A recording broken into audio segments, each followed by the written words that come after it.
Hi, if you've been scapegoated and you leave conversations feeling small, weak, pathetic, dependent, embarrassed, did you know it doesn't have to be this way? You can learn how to stop explaining and defending yourself. Hi, my name is Olivia. I'm passionate about helping you understand what relational trauma is so you can prevent it, heal from it, overcome it, and ultimately move on with your life.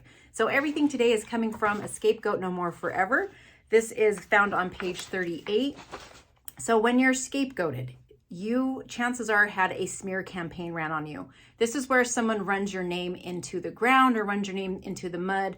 You're painted as a bad guy. So that teaches us that we really have to show and prove that we're good.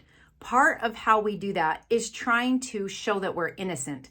So if nothing's ever my fault, if I have no boundaries, if I never say no, if I pretty much let you do whatever you want, then I'm believing you're never going to have anything to say about me. And then people aren't going to find out that you think I'm bad or that other people have said I'm bad. And then I'm not going to get left. But the reality is, if someone's going to say something bad, they're going to say it.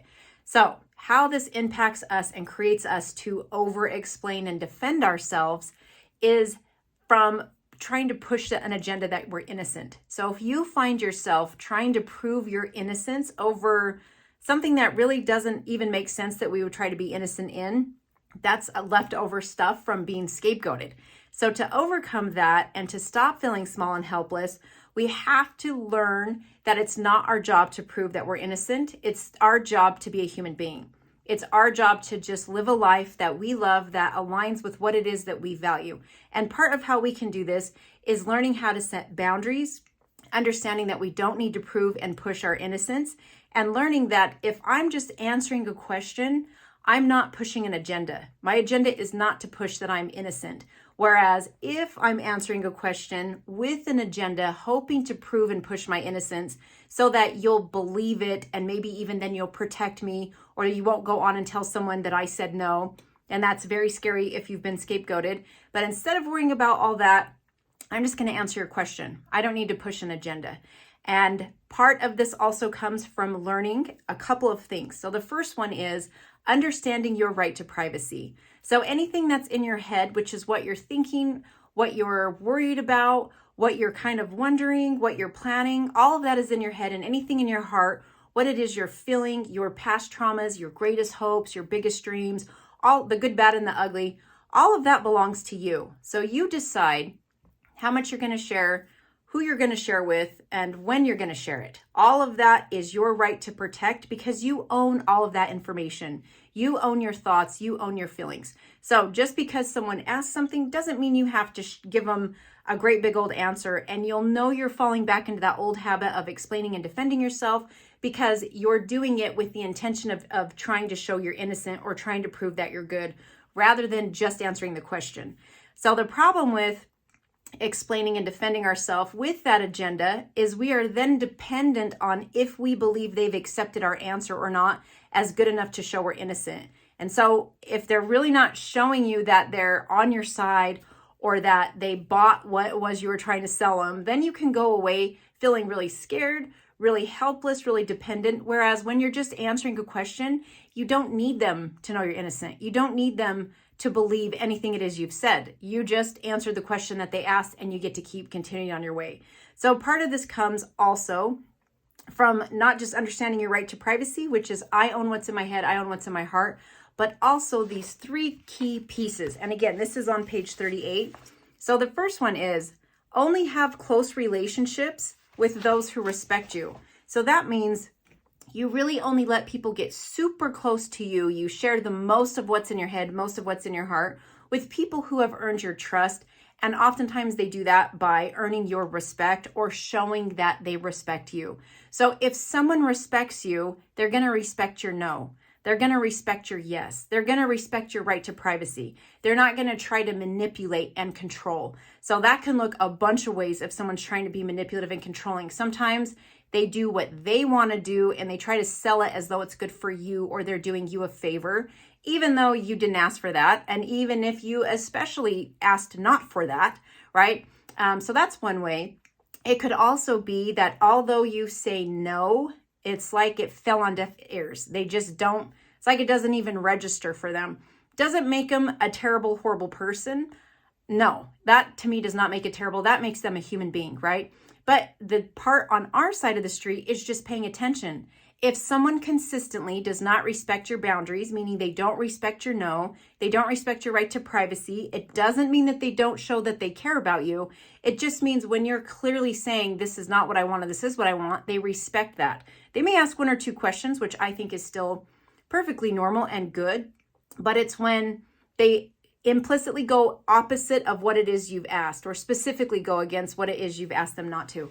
So that's one way, is to only let those who respect you get close to you. So if you say, I don't really like this person, they make me uncomfortable, they've actually threatened me maybe in the past, I would appreciate, please don't bring them in the house, right? They make me feel uncomfortable.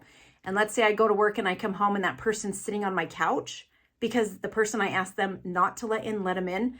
That is not respecting my please don't let them in, right? So it's kind of like what you're saying your wants and needs are, they fall on deaf ears. They don't show that they care what it is you've said. So they're not showing you any respect. The next one, learn to have varying degrees of levels of relationships. So someone doesn't have to be all in or all out, which is very common when we come from trauma. We have people who are super close and they get every part of us, or they betray us enough times and now we got to kick them out of our lives for good. Instead of doing that, learn to have varying degrees of relationships. Someone could be an acquaintance, someone could be a coworker, you could have levels of friendship, right? You could have a friend you go to concerts with. You could have a friend for book club. You could have an emotional friend. So you can have lots of different types of friendships. But again, when we come from trauma, we want every single friend to serve the exact same purpose. And when they don't, we think they're not a friend. So it's kind of understanding that we'll have varying degrees, varying different levels of friendships and relationships with many people. And that's actually better for us. It helps us to create a larger support system. So when you do that, you're not so dependent on those few key people that you keep so close to you, believing that you're innocent. Because if one of them starts to cave like a domino, then we're feeling really panic and really desperate, like we're losing everything. Instead of understanding, like if this person is having a hard time with me and they go out here for a bit, that's okay. They could build trust again and come back in. But as long as I'm not having any trust with them, they're not showing me that I can trust them, I'm going to pop them a bit further out. This way, I feel less dependent. I feel less victimized. I feel less scared to lose everything because I understand I'm not losing everything. So that's a big part of being a scapegoat. When you're scapegoated by someone, they're making you believe they're the most important thing in your life and that you're not going to make it without them. Whoever your tormentor is very good at that grooming part of the process. So this is why it's really hard for us to have boundaries, because we've been taught, oh man, you're everything. And if I stand up to you, if I say no to you, then I lose everything. So this is why we have to learn, if we've been scapegoated, that we need to have lots of types of relationships. That gets us more solid in our shoes. And a great thing you could do, is learn the relationship trust boundary model. This is a model that teaches you how to have lots of different types of friendships or relationships and friendships. You can find this on Amazon as well. And I will put a link in the description if I remember. Okay, so the third one is learn how to go slow in your relationships. Again, from coming from that all in or all out, you're everything or you're nothing to me, right? We want to move away from that. And again, this really helps you understand how to do that.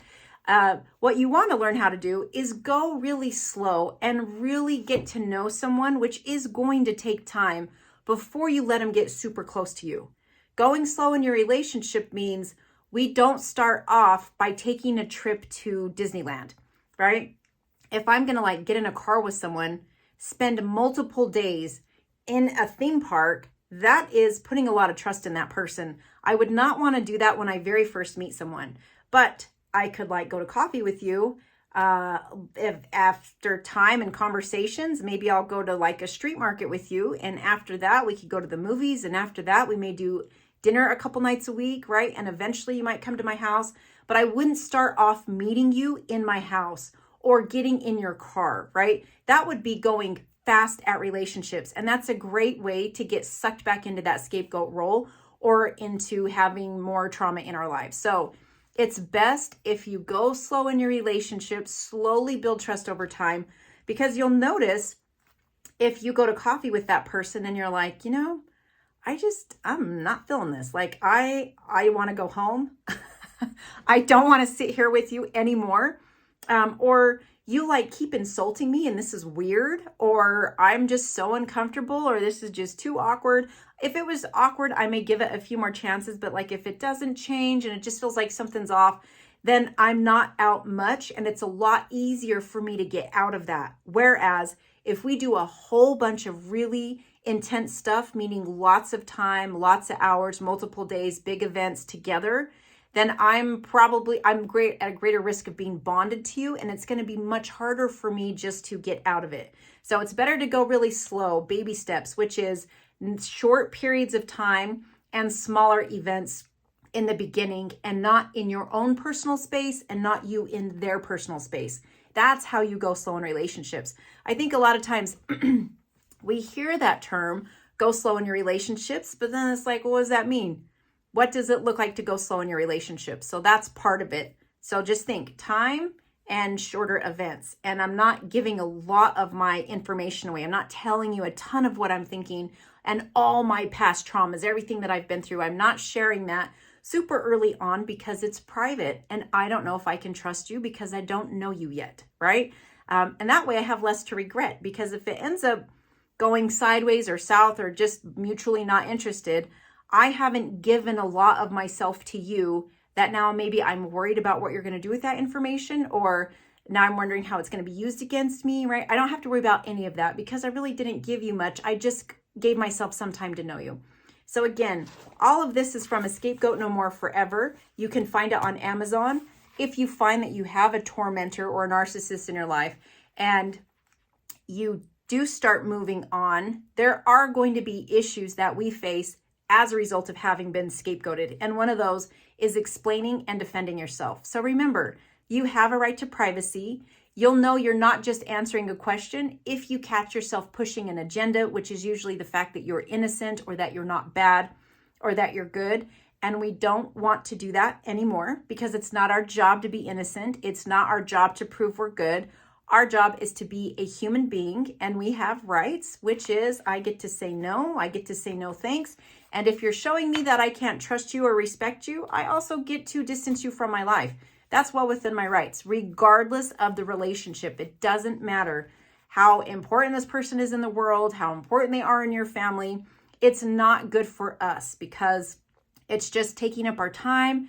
Then we're get caught up in trying to please them, seek their approval. And that's not you living your life. That's you living a life that you think they're going to approve with, or they're going to approve of. And that's just a waste of time.